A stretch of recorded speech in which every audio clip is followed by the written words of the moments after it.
Good afternoon, everyone, from the Wilson Center in Washington, D.C., and welcome again to our Hindsight Up Front series on Ukraine. Our first episode was a discussion with Bob Zoellick, who once served as the chief U.S. negotiator on the 2+4 talks on German reunification.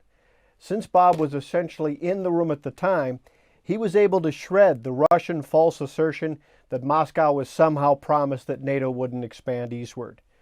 Our next episode featured two Senate leaders, Democrat and Republican, who recently met with key Ukrainian leaders in Kyiv. They've also co-authored the historic Lend-Lease legislation that would make it easier to provide military resources to vulnerable communities in Ukraine. Today we explore another key element in this crossroads moment, the view from Berlin. We are joined by Dr. Tobias Lindner, Minister of State in Germany's Foreign Office. He previously served in the Bundestag and as security policy spokesperson for the Alliance 90 and the Greens parliamentary group. We also have Dr. Hope Harrison, professor of history and international affairs at George Washington University and also co-chair of the advisory board for the Wilson Center's History and Public Policy program. In 2000 and 2001, she was director for European and Eurasian affairs at the National Security Council. Mr. Minister, we'll turn to you for a few opening remarks before we take up questions, but I will say to our audience before we get going, if you'd like to have a question asked, you can send it by email at gep@wilsoncenter.org or tweet us at WilsonCenterGEP. Mr. Minister, the floor is all yours. Thank you, Ambassador Green. Good afternoon to Washington, D.C. from the evening in Berlin. It's great to be here. Thank you very much for the attention. And many of you know that it didn't go unnoticed here in Europe that some eyebrows might have been raised about Europe's approach, that there might have been some misunderstandings. So it's great to discuss today about the situation in Ukraine and how we can act united, and even though we might have different roles, how we can achieve common goals. So first of all, let me be very crystal clear. There is no difference between Europe, between Germany and the US in our goals when you look at the situation in Ukraine. I would say there are three goals we want to achieve. First of all, to protect Ukraine from the third violation of its territorial integrity through Russia. And our second goal is that we want to become and preserve Ukraine as a successful Western state.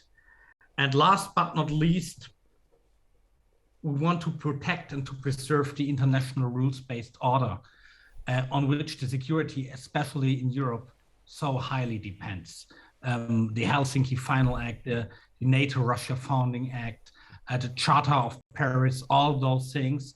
So to be very clear, we have clear principles, clear red lines. We are willing for dialogue with Russia, but we are not willing to offer to give up those principles. I'd like to say a few words about what my government is doing in these days. And we believe that the strongest thing Mr. Putin might react to is something I would call economic deterrence. I mean with that, to make very clear to Moscow, if Moscow should choose for invade Ukraine, it would pay a high political, strategic, and especially economic price. You have to keep in mind that there are no national sanctions in Europe. Sanctions can only be established on the EU level. And therefore, my government is and was working over the last weeks for a close coordination with the US government and with the governments of the European Union for a credible and unprecedented sanctions package that would clearly and immediately come into power if Russia should invade. As it is with deterrence in the military sense, and it's the same in the economic sphere, you need to be credible on the one hand. And we, as the largest economy in Europe, know that Germany has to shoulder a lot of the cost of such sanctions, and we are willing and committed to do so. And on the other hand, deterrence also has something with ambiguity. So to be very clear, all responses will be available, including Nord Stream 2. But we will not draw with a sharp pencil exact red lines and say, okay, if Putin uses little green man for 5 kilometers, or if he invades, then this or that event will be triggered. There is a sanctions package.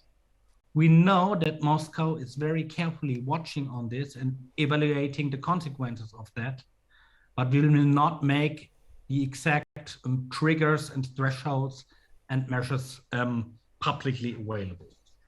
The other two things, how we support Ukraine and also our Eastern European allies, I want to mention Germany is the biggest bilateral donor to Ukraine. And if you include the donations that are given over the European Union, where we have the largest share, it's more than 3 billion euros. So as I said, we want to become Ukraine a successful Western country, and we are supporting in Ukraine in many things, in resilience, in democratic institutions, but we are also supporting them on the military field. We sent advisors to Ukraine. We did training for Ukrainian officers in Germany, medical aid for wounded soldiers.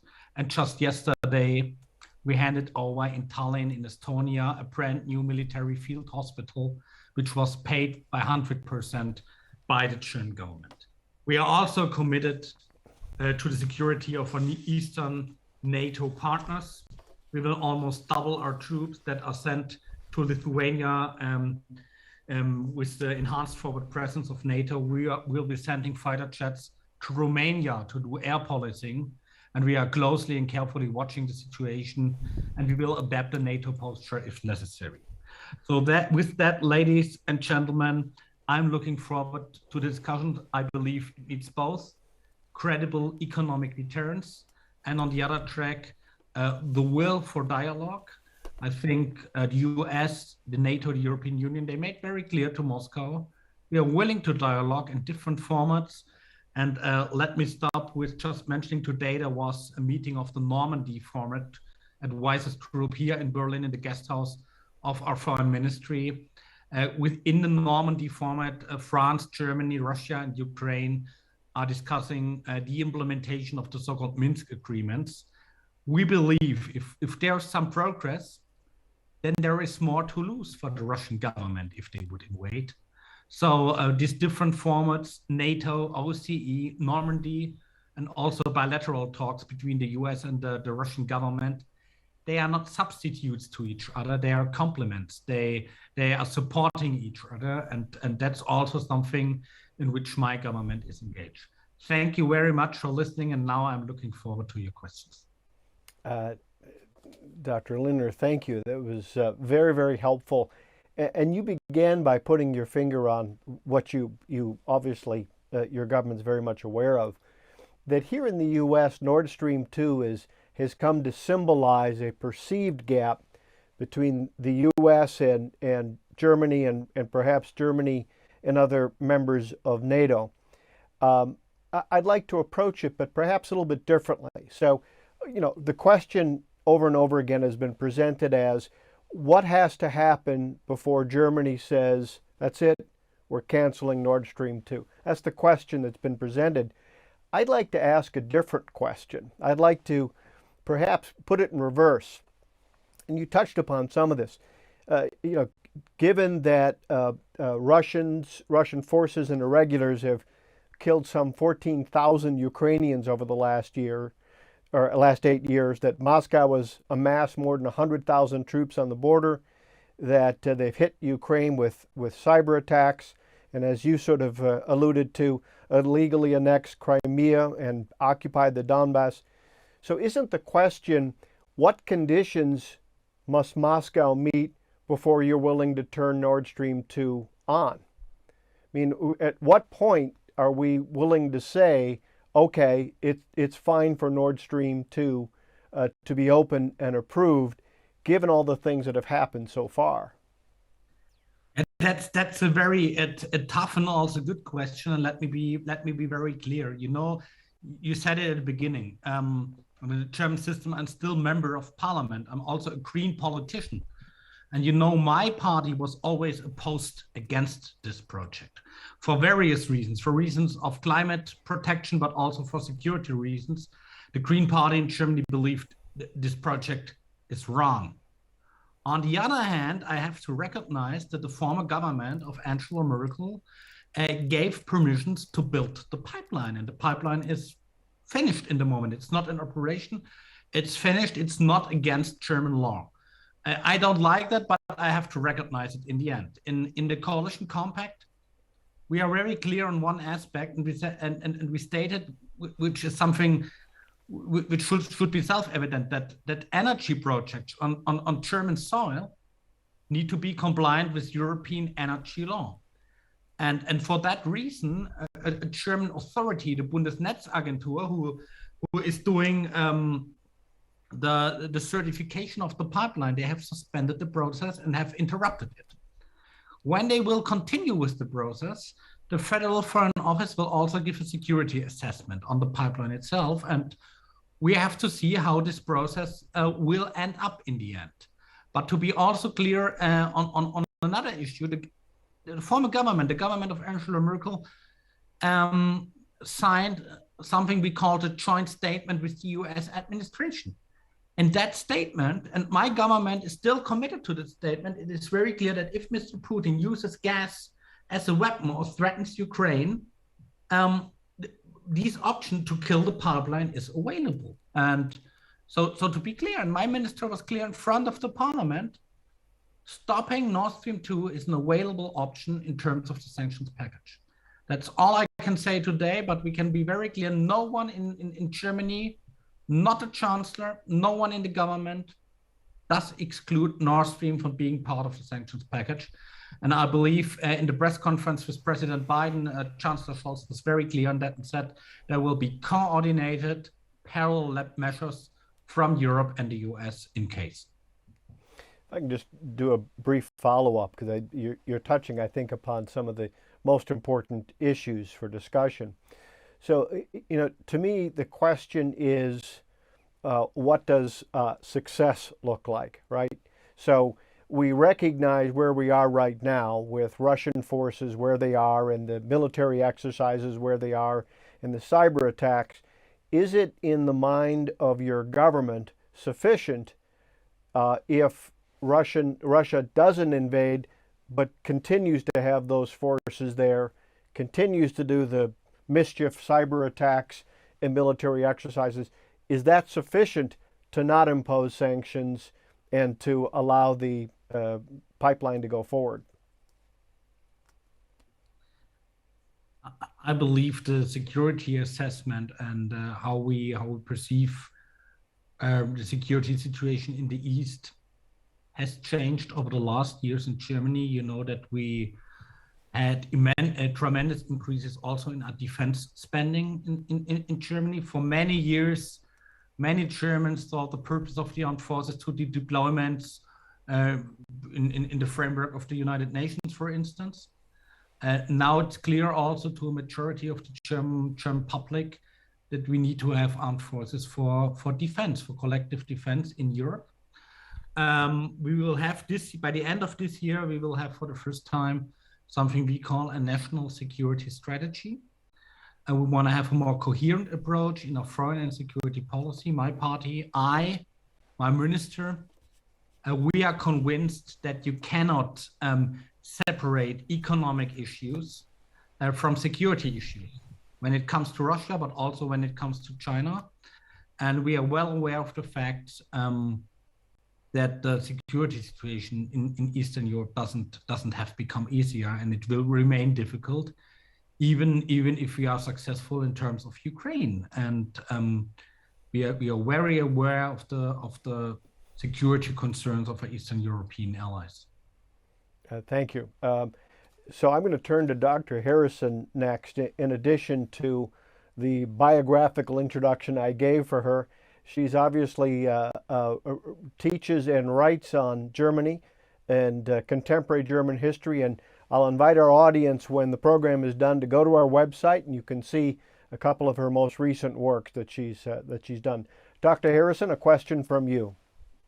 Thank you. Thank you so much, Ambassador Green and Will Pomerantz, for inviting me to join you. It's an honor to be here with you, Staatsminister Lindner. especially on such a busy day in Berlin between the Normandy talks, and also I know the leaders of the Baltic states have been there.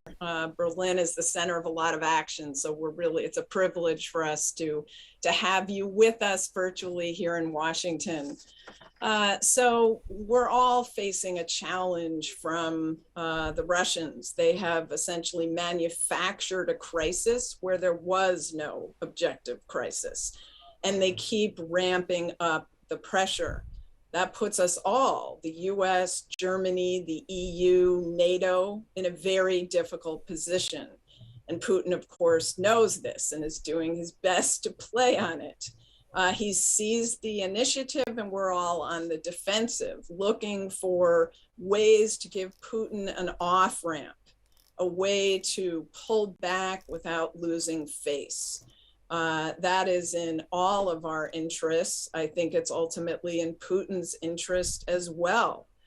So I'm wondering, do you see some options to give Putin a way to pull back without us agreeing to his maximal demands?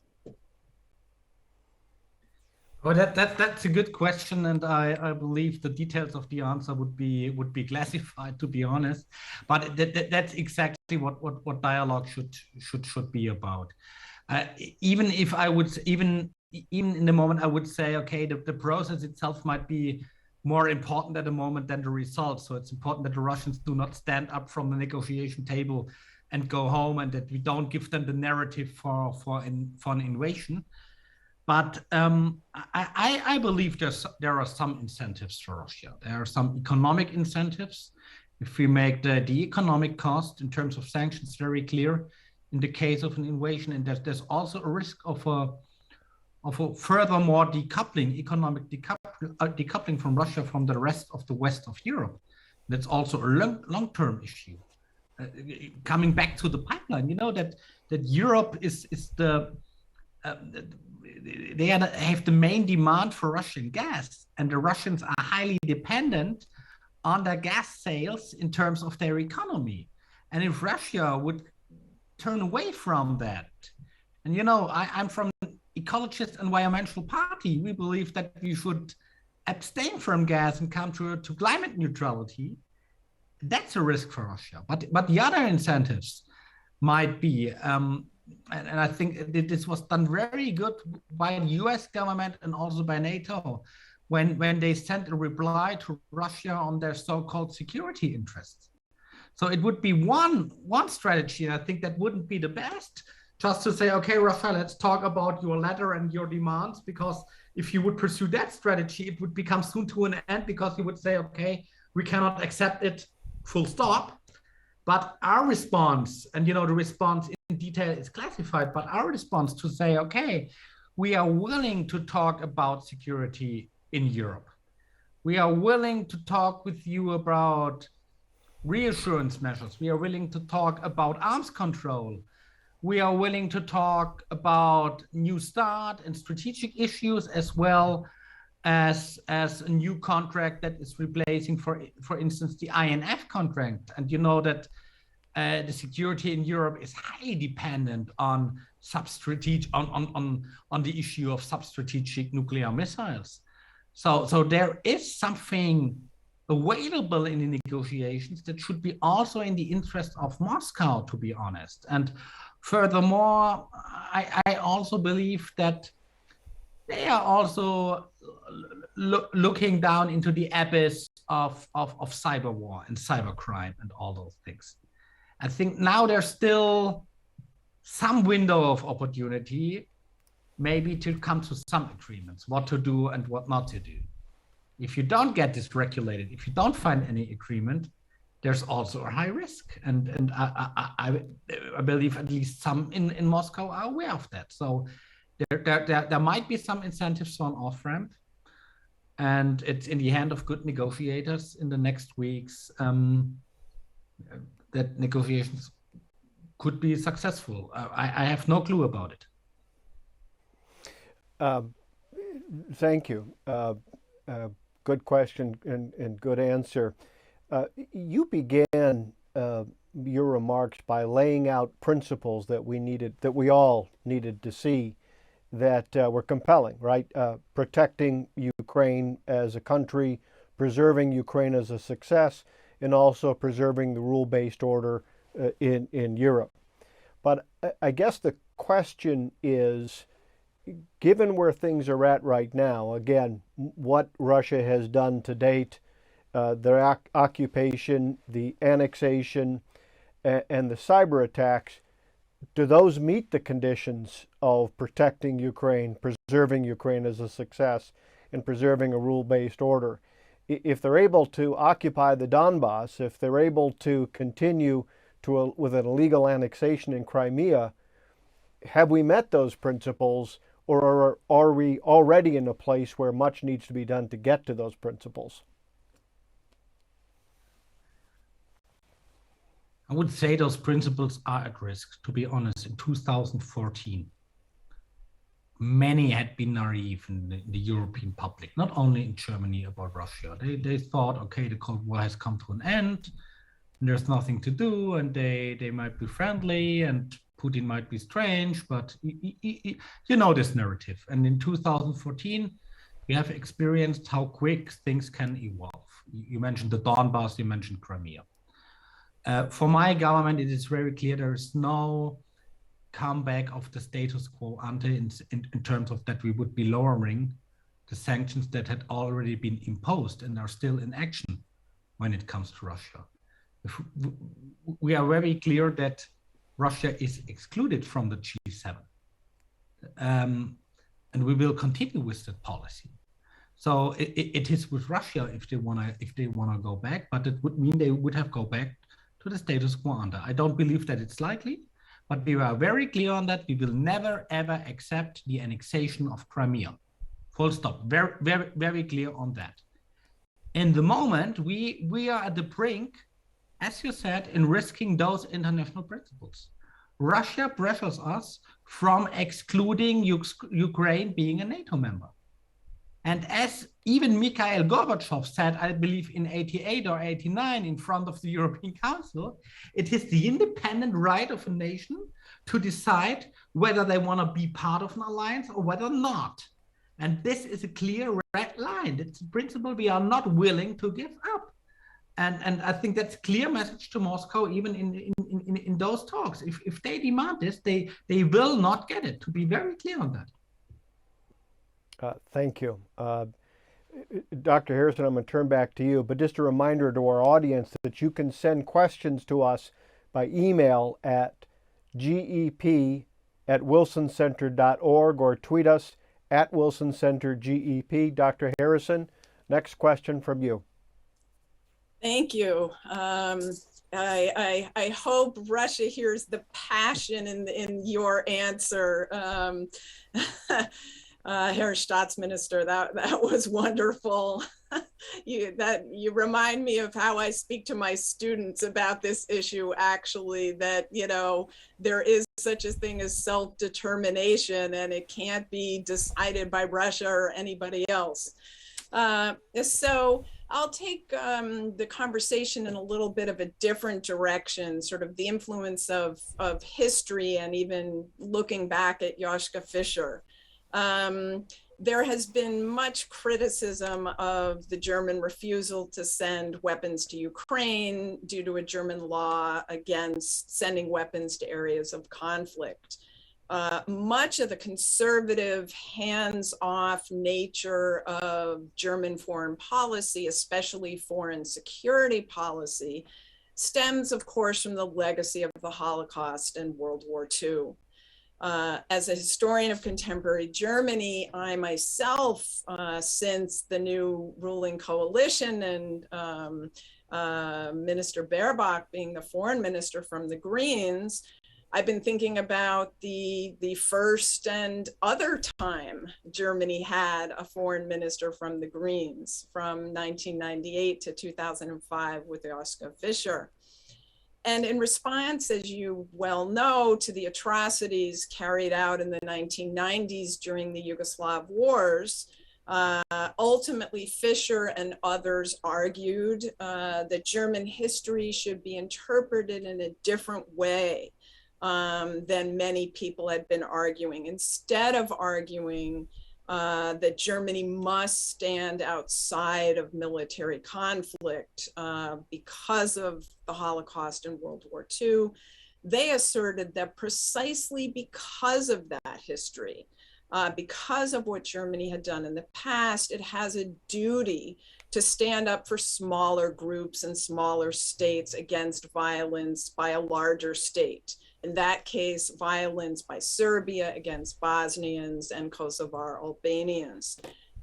How important is that principle now to the Greens? And might Fischer's kind of argument be used again in the case of Russia and Ukraine? I believe the argument is still valid. You mentioned, let's talk about the elephant in the room. You mentioned the issue of delivering weapons to Ukraine or not. As many of you know, the US has its regulations when it comes to arms export, especially the so-called ITAR regulations. We have our regulations, and that regulations are very clear. Don't send any firearms, don't send weapons to crisis regions. I know that there are questions, especially about decisions of the former German government, for instance, in sending frigates to Egypt. Let me be very clear, that would be something that wouldn't be supported by my administration. That was the reason why this permission was given on the last day when Angela Merkel was in office. There is some reason for the timing on that. But let's be clear. If you look at the military buildup, at the military potential of Russia, that Russia has in the border region around Ukraine, to be honest, you will not stop Mr. Putin by military means in these days. I'm clearly convinced if Putin reacts, he will react to economic pressure. And so my government decided, yes, we will take our responsibility. We are the largest economy in Europe. It's our duty to coordinate a sanctions package within the European Union among 27 member states that is credible and that is in line with the sanctions planned by the US government. That's our duty, and I believe we delivered.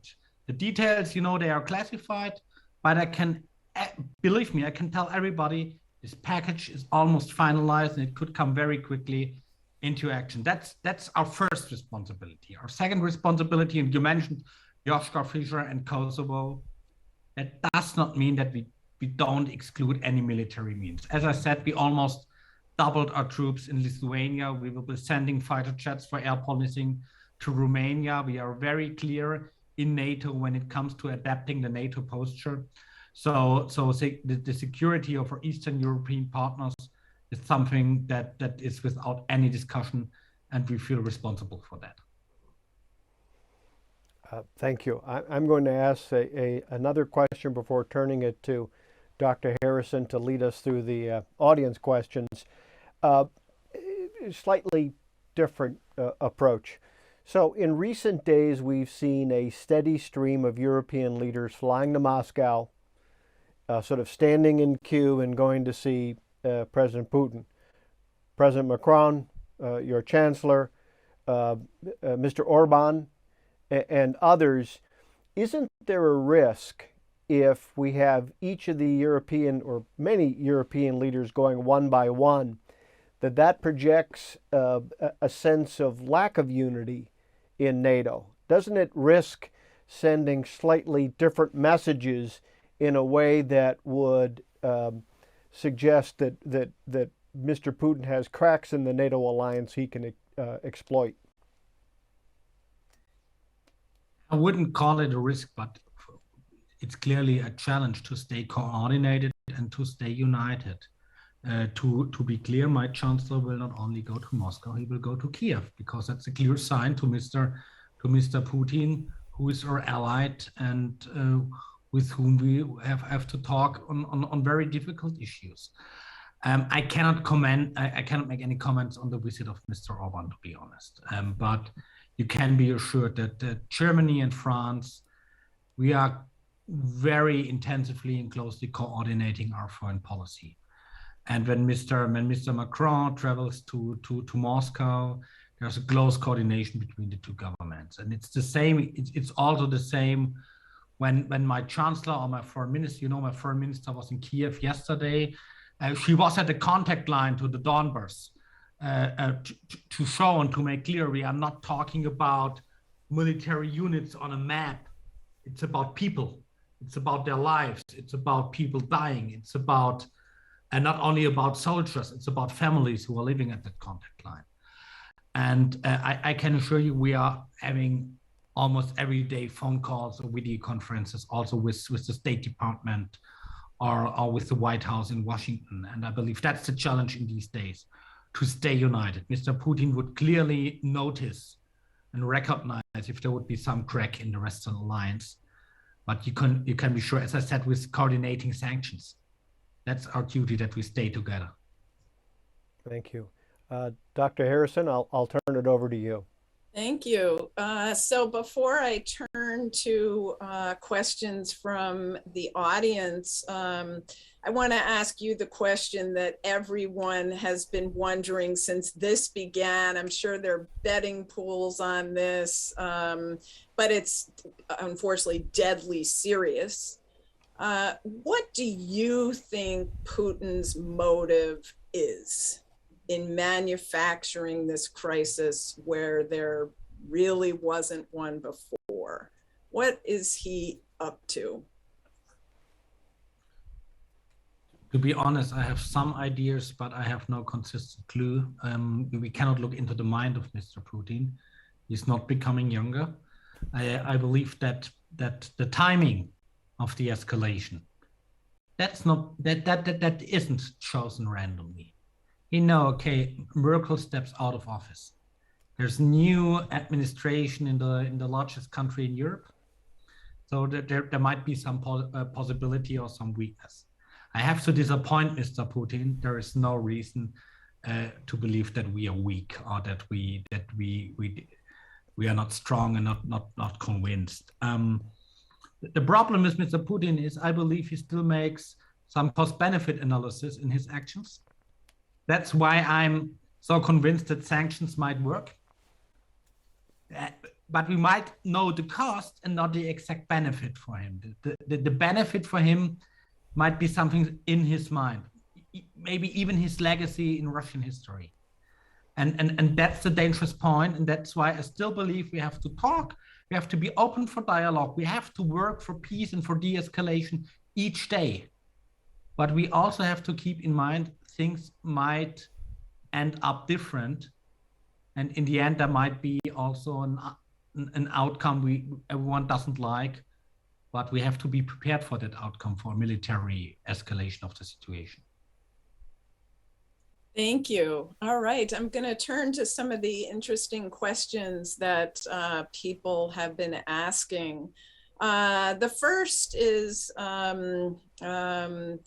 we have a former OSCE ambassador to Moldova, Jennifer Brush, she's encouraged that you have emphasized the importance of talks on the use of cyber hybrid warfare. And her question is, it seems that right now the West is focused on deterring cyber warfare. Is that the best way forward, or should the alliance also be focusing on developing our own offensive cyber warfare capabilities?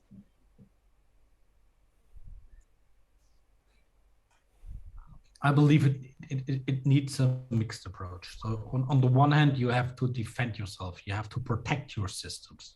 You have to do it day by day. On the other hand, the former German government, they established a cyber force in the armed services. So in the German army, we are quite aware of the fact that cyber is a domain for military warfare. And I believe within NATO, but also in the system of United Nations, and also in bilateral talks, we should still work on and try to talk about rules when it comes to cyber. We have many rules in conventional war. We have agreements and contracts on non-proliferation, on strategic issues, on arms control, on everything on like that. And I'm convinced the cyber domain is also risky, and at least we should try. And my last point is, cyber is very, very highly linked not only to the infrastructure and to possible risks for the infrastructure, but also to information warfare, to disinformation. You can attack a democracy in manipulating elections, in manipulating the public opinion, in telling fake news. You know, in these days in Germany, we had a hard debate about a Russian TV program called Russia Today Germany. They don't have any permission for a TV program. They didn't even ask for a permission.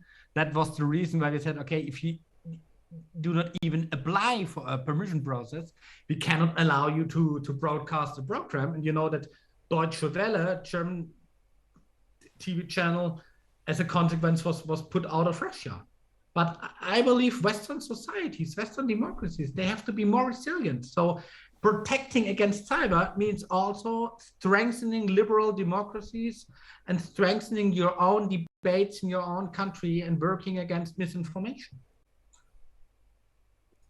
I think you're reading my mind, even though you're in Berlin and I'm here, because I was just going to raise the issue of RT in Germany and the fact that Russia recently kicked out Deutsche Welle with no notice. Just suddenly they were kicked out of Russia.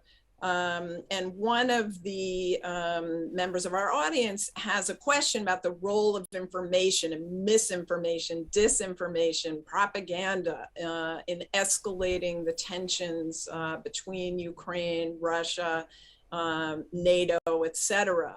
Has this kind of, I don't know, you could almost call it information warfare. Has this impacted coordination and cooperation between the US, Germany, and other members of NATO? This is the next question from one of our listeners. And we have a very careful and close and also confidential exchange of any incidents of misinformation and information warfare with our allies within NATO, also in the transatlantic relationship. So that's clearly an issue, especially on the European continent, especially in Germany.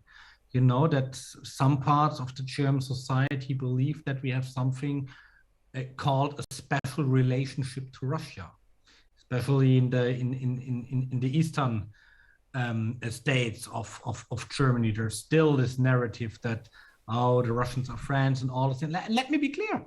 The Russians are great people. They have a great culture, and the people there, I don't have anything against the Russian people. I have some problems with their policy and with their government. That's my issue. And I'm clearly convinced, if you talk about national security, if you talk about a security strategy, even if you talk about foreign policy, you have to also talk about strategic communication to your domestic people. You have to explain your policies. You have to state the facts.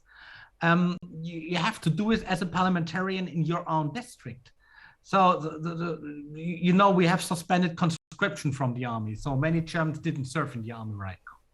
You have to tell them the difference between 850 German soldiers on Lithuanian soil and 3 Russian divisions in front of the Baltic states.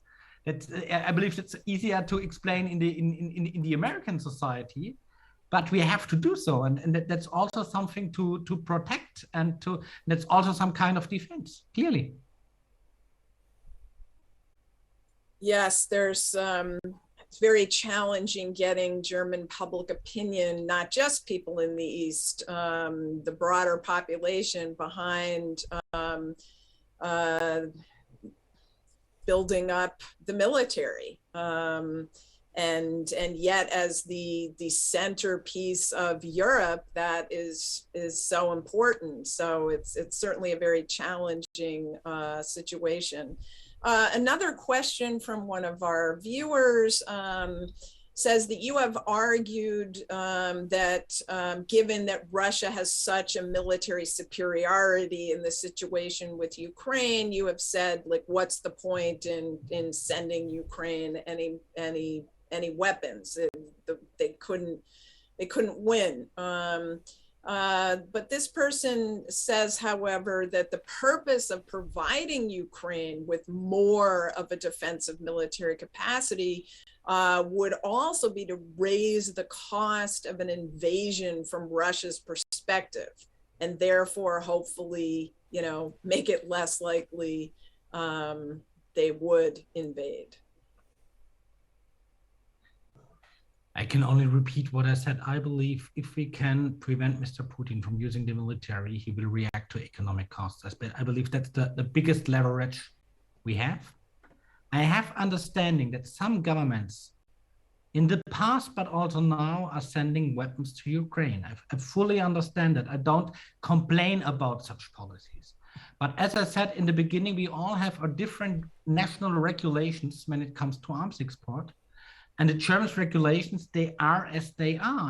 And therefore, so I'm a little bit, on the one hand, I believe the risk in this debate is that it's going over all the other issues. And as I said, we feel responsible for the security of Ukraine. So we do what our responsibility as the biggest economy in Europe is, working on a credible sanctions package and supporting Ukraine, its economy, its society, its legal and governmental structures.